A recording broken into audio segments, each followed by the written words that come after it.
Bismillahirrahmanirrahim. Assalamualaikum warahmatullahi wabarakatuh.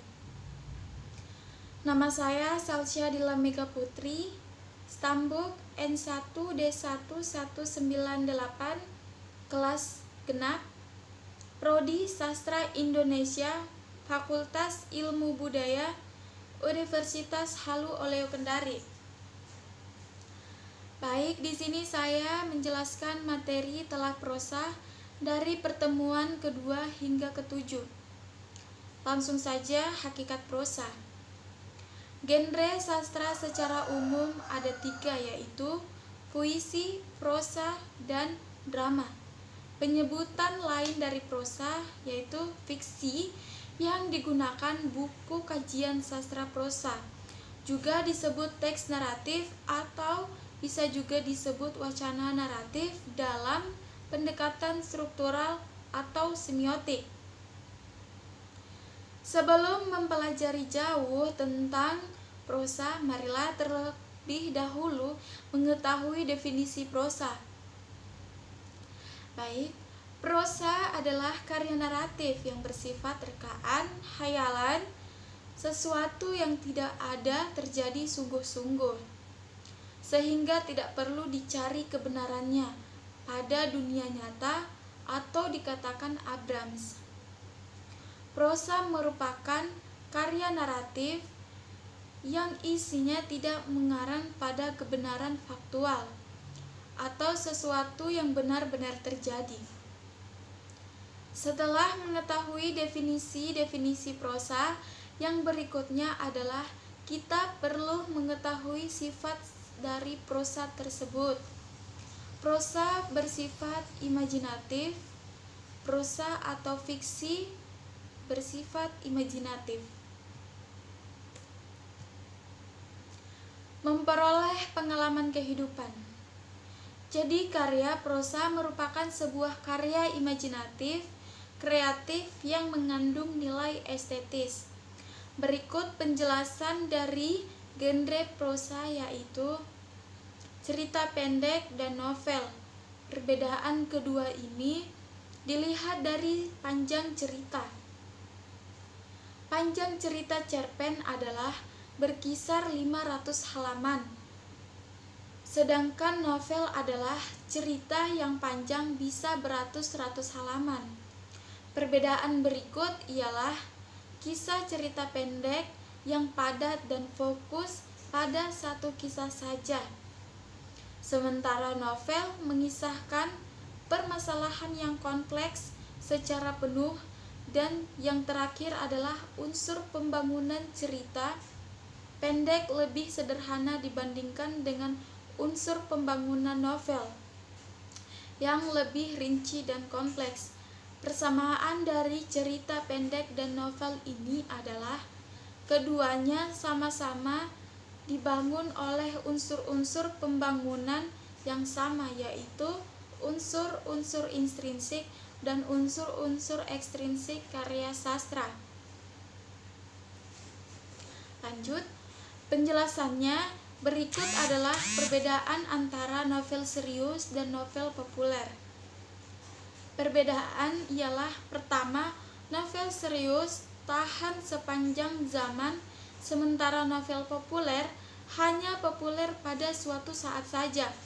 Dan berikutnya, pada saat pembaca novel serius diperlukan daya konsentrasi yang tinggi untuk memahami kisahnya, sementara pada saat pembaca novel populer yang serius sangat mementingkan mutu, sementara novel populer bertujuan untuk mengejar selera pembaca. Artinya novelnya disesuaikan dengan selera pembaca saat itu sehingga menghibur, dan juga yang terpenting ialah memberikan pengalaman berharga kepada pembaca, sementara novel populer hanya bertujuan untuk menghibur saja. Lanjut, strukturalisme.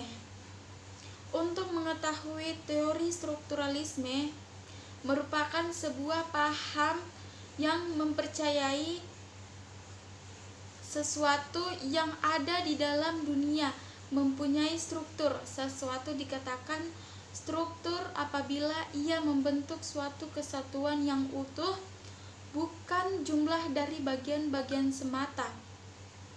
Strukturalisme juga percaya bahwa struktur mempunyai daya transformatif dan regulasi dari sesuatu dikatakan bersifat apabila ia dapat melakukan perubahan tanpa harus berubah deritanya. Fungsi utama yang menjadi tujuan atau pusat struktur adalah strukturalisme cenderung memahami segala sesuatu sebagai sebuah sistem yang tertutup. Otonomi sebagai ekstrualisi sastra merupakan produk dari sistem tersebut, bukan dari pengarang strukturalisme menganggap strukturalisme yang struktur percaya bahwa sastra dapat dipahami dan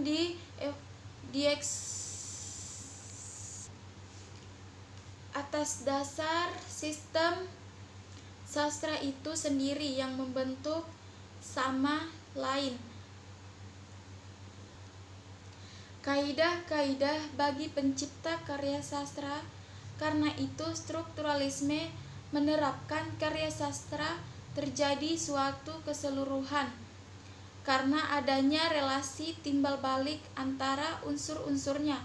Adanya relasi timbal balik antara unsur-unsurnya tersebut yang satu dengan lainnya berkaitan sehingga bertujuan satu keseluruhan. Setiap unsur karya sastra saling berhubungan antara merupakan suatu generasi.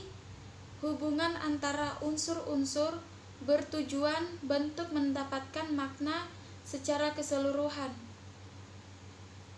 Jadi misalnya di antara penokohan dengan latar tidak dapat dipisahkan, begitu pula dengan alur cerita dengan unsur lainnya yang terdapat dalam cerita. Hal ini disebabkan karena penokohan itu dapat terunggan setelah adanya alur cerita, latar, dan unsur-unsur lainnya. Baik, mungkin itu saja yang bisa saya jelaskan materi telah prosa dari pertemuan kedua hingga ketujuh. Jika ada salah kata ataupun materi yang belum sempat saya sampaikan, mohon dimaafkan. Wabillahi taufik wal hidayah. Wassalamualaikum warahmatullahi wabarakatuh.